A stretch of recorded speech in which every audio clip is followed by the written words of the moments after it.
Hello everyone and welcome back to my channel, my messy overflowing bookshelves, and to the first video of 2023 after a hiatus of I think about a year, maybe something like that. I think the last time I made a video was in January of last year, and 2022 has been a little bit crazy, but I just thought let's come back.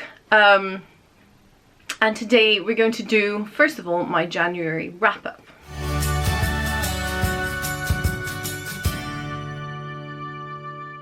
So, let's start and talk about the books that I read in January. I mean, I know we're nearly the end of February, but I thought I'd just do a quick catch-up and then I can kind of maybe get back into my monthly wrap-ups. I think that's the thing that I would like to do most with this channel, is just do like my wrap-ups and talk about the books that I've read.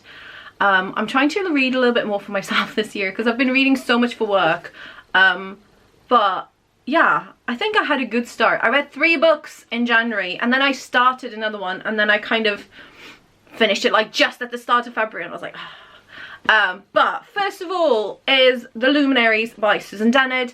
I started this in December. I think I started it just after Christmas and then I finished it basically on the 1st of January at like 3 in the morning. So this is my first 5-star read, so that was a really great start to the year.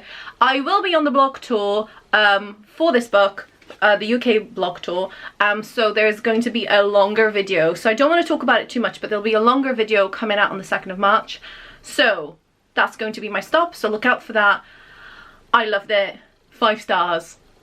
It's Susan Dennard. You know that if you have watched some of my videos, you may know that I love Susan's writing.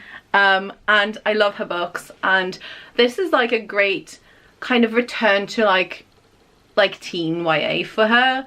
I feel like The Witchlands, while it's appropriate for teens and YA, I feel like it is a little bit older, like it reads a little bit older, whereas this is like full on YA, fun times, Winnie Wednesday and UGJ. Just make sure that you read it with the lights on. That's all I'm gonna say. I am a wuss, but some of the things really stressed me out in a good way, but still I was like 3 AM in the morning was not the best time for me to finish this book. But yeah, love it. 5 stars. The second book that I read in January is a workbook. It's coming out in June from Firefly Press. I'll just put the cover here, and that is Michael, the Amazing Mind-Reading Sausage Dog by Terrie Chilvers, and is fully illustrated by Tim Budgeon.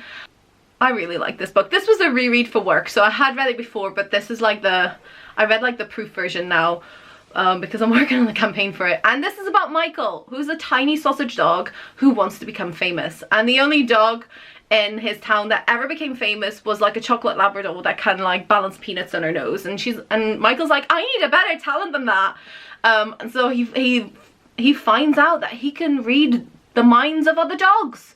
And so with his assistant Stanley Big Dog, he goes to Hollywood to become famous. But of course it's never easy to become famous, and it is just so cute. This is for 7 to 9, so it's like for younger readers. But it's so puntastic and it's just so much fun. I really enjoyed it.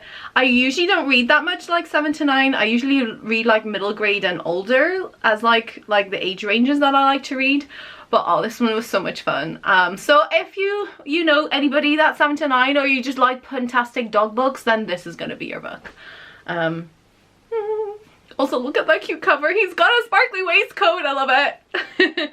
And then for the third book that I read in January, we're going to the complete opposite. We're going to adult fantasy, and I read The Traitor Queen by Danielle Jensen. I read The Bridge King. This is the second book in the Bridge Kingdom series. I read the first one in November sometime. I think it was on my birthday trip to London that I picked it up at Woolstones, and I literally read about 90% of it just on the train back. Like I read it in one day. This is very readable. Like she writes just the kind of adult fantasy I like. It's like an adult fantasy romance.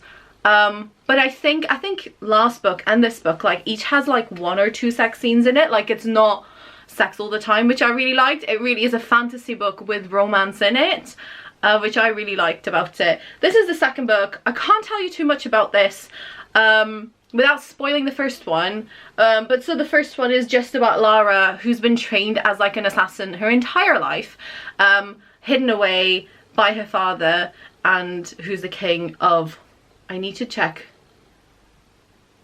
like check for the names because I'm really bad with the names. I am absolutely terrible. So her father's the king of Maridrina. Yes, it's Maridrina.